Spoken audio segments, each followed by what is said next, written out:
Hello everyone, आप सभी का स्वागत है इस वीडियो में। आप लोगों ने थंबनेल देख ही लिया होगा।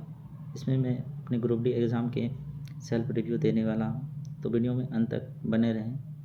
ये आगे आने वाले जो शिफ्ट हैं उन एस्पिरेंटों के लिए बहुत ही हेल्पफुल होगा और थोड़ा माइंड में क्लियरिटी आएगा कि एग्ज़ाम को कैसे देना है। तो ओवरऑल एग्ज़ाम का अगर मूड जाने तो इजी टू मॉडरेट ही था। सिर्फ जीके जीएस के नाम पे जो करंट अफेयर दिया जा रहा है उसको छोड़ के इस एग्ज़ाम में मैंने 77 अटैम्प्ट किए हैं। अगर कोई भी अच्छा एस्पिरेंट है जो लगातार तैयारी कर रहा है तो आराम से 68 टू 80 अटैम्प्ट आराम से ले सकता है। तो चलिए हम लोग बात करते हैं। अगर हम लोग सेक्शन वाइज बात करें तो साइंस आराम से 18 से 20 क्वेश्चन करने लायक थे, जिसकी तैयारी अच्छा है और जिसका सिंपल कोई नॉर्मल तैयारी किया है लेकिन 9-10 पूरा बेसिक क्लियर है तो आराम से 16 से 19 क्वेश्चन बना सकता है। साइंस के अंदर में पहले आते हैं हम लोग केमिस्ट्री में पूछा क्या था। केमिस्ट्री में रिएक्शन को बैलेंस करना था। 4 ऑप्शन थे, कौन में किस उस रिएक्शन का कौन सा बैलेंस रिएक्शन होगा।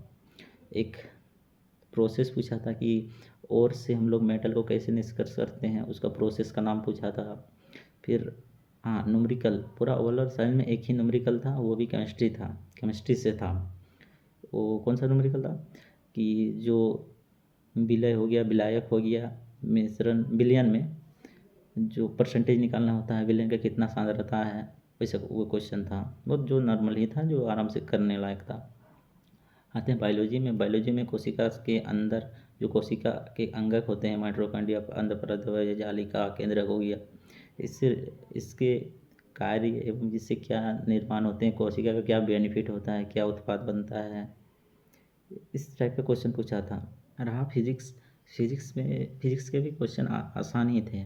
ध्वनि चैप्टर से था, प्रकाश से था, दर्पण सूत्र से था। अब हम लोग बात करेंगे दूसरा सेक्शन मैथ भी इजी टू मॉडरेट ही था। इसमें भी आप 18 से 22 क्वेश्चन आराम से कर सकते थे। मैंने इसमें 18 अटैम्प्ट किए हैं। जैसे क्वेश्चन थे SICI के, जो सिंपल, जिसमें सिर्फ रेट निकालना होता है, ब्याज निकालना होता है, वैसे क्वेश्चन थे। सिंप्लीफिकेशन के क्वेश्चन थे, अलजेब्रा के नॉर्मल क्वेश्चन, रेशियो प्रोपोर्शनल के क्वेश्चन, बहुत ही इजी क्वेश्चन थे, तो आराम से कर सकते थे।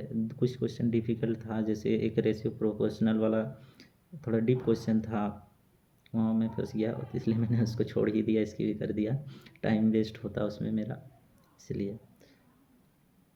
और अलजेब्रा के क्वेश्चन थे, x + 1/x = p होता है ना, उस फॉर्मूला के आधार पर क्वेश्चन था। और अब आते हैं हम लोग रीजनिंग बोले तो ईजी ही था। जैसे आप टेक्स्ट बुक में अगर एग्ज़ाम टेस्ट लगाए हैं तो उसमें जो रीजनिंग सेक्शन में जो क्वेश्चन रहता है उसी तरह का क्वेश्चन था। कुछ 1-2 क्वेश्चन डिफ़िकल्ट था, जैसे 1 नंबर सीरीज़ का क्वेश्चन थोड़ा डिफ़िकल्ट था। बाकी जो बिल्डिंग में माले होते हैं 1 से 7 माले तक रहते हैं, वैसे क्वेश्चन 2-3 था। फिर जो साउथ के नॉर्थ या साउथ की तरफ मुँह करके बैठे हुए हैं 7 व्यक्ति, उनको अरेंज करना था। फिर नंबर सीरीज के छोटा छोटा क्वेश्चन थे, ज़्यादा हार्ड नहीं थे। सेलोलिज्म के क्वेश्चन थे।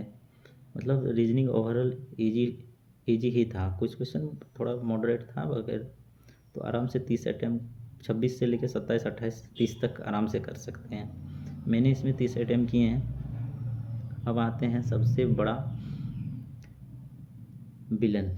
इस एग्ज़ाम का विलन था करंट अफेयर, जो जीके नहीं है, इसके नाम पे आ रहा है। 20 क्वेश्चन जो ऐसा करंट अफेयर था जिसको बनाना मतलब तुक्का मारना सही होता।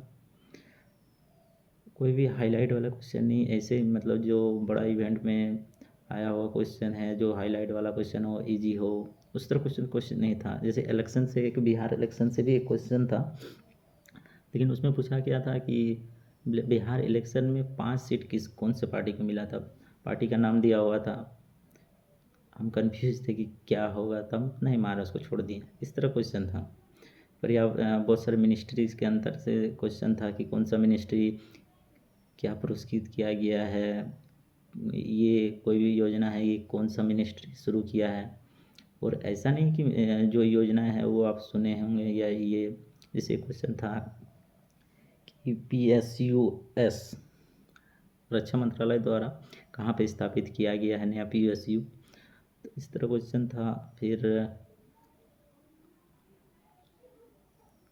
यही ओवरऑल था, इजी टू मॉडरेट ही बोल सकते हैं, बस करंट अफेयर को छोड़ के।